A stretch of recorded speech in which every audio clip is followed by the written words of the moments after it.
নমস্কাৰ বন্ধু বান্ধৱীসকল, মোৰ এটা নতুন ভিডিঅ'লৈ আপোনালোকক পুনৰবাৰ স্বাগতম জনাইছোঁ। ৰংচৰত সম্প্ৰচাৰিত হৈ থকা সূৰুযমুখী ধাৰাবাহিকখনৰ প্ৰমো বৰ্তমান মুকলি হৈছে।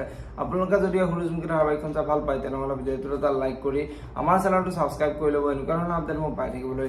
সূৰুযমুখী ধাৰাবাহিকখনৰ আজিৰ খণ্ডত দেখিবলৈ পাব অনু আজি ঘৰলৈ গৈ মাকৰ ওচৰলৈ যাব আৰু মাকৰ ওচৰলৈ গৈ অঞ্চুৱে যে আজি সিহঁতৰ কোম্পানীলৈ কাম বিচাৰি আহিছিলে সেই কথাটো মাকৰ আগত ক'ব।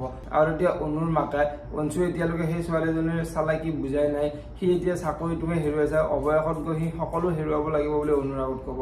আৰু এতিয়া অনুৱে মই সেইটো হ'ব দিব নোৱাৰোঁ, অঞ্চুক মই যেনেকৈ নহওক তাইৰ পৰা বচাব লাগিব বুলি মাকৰ আগত ক'ব। এতিয়া বাৰু মাকে অনুক কি ক'ব দেখিবলৈ পাব সূৰুযমুখী ধাৰাবাহিকখনৰ আজিৰ খণ্ডটিত ৰত্নৰ ঘৰলৈ সেই আদ্যাক বিচাৰি নাপায়। সংযুক্তাৰ ওচৰলৈ গৈ আদ্যাক ক'লৈ গ'ল বুলি সংযুক্তাক সুধিব আৰু এতিয়া সংযুক্তাই মই সেইবোৰ ক'ব নোৱাৰোঁ বুলি ক'ব। আৰু তেতিয়া ৰত্নৰ বহুত খং উঠিব আৰু ৰত্নই তোমাৰ লগত থৈ গৈ মই ভুল কৰিলোঁ, তুমি বহুত কেয়াৰলেছ বুলি ৰত্নই সংযুক্তাক বহুত গালি পাৰিব।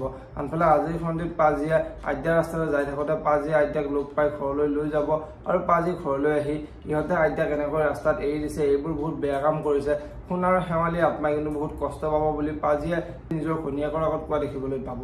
যদিহে আপোনালোকে সূৰুযমুখী ধাৰাবাহিকখন চাই ভাল পায় তেনেহ'লে ভিডিঅ'টোত এটা লাইক কৰি আমাৰ চেনেলটো ছাবস্ক্ৰাইব কৰি ল'ব। এনেকুৱা ধৰণৰ আপডেট মোক পাই থাকিবলৈ ধন্যবাদ।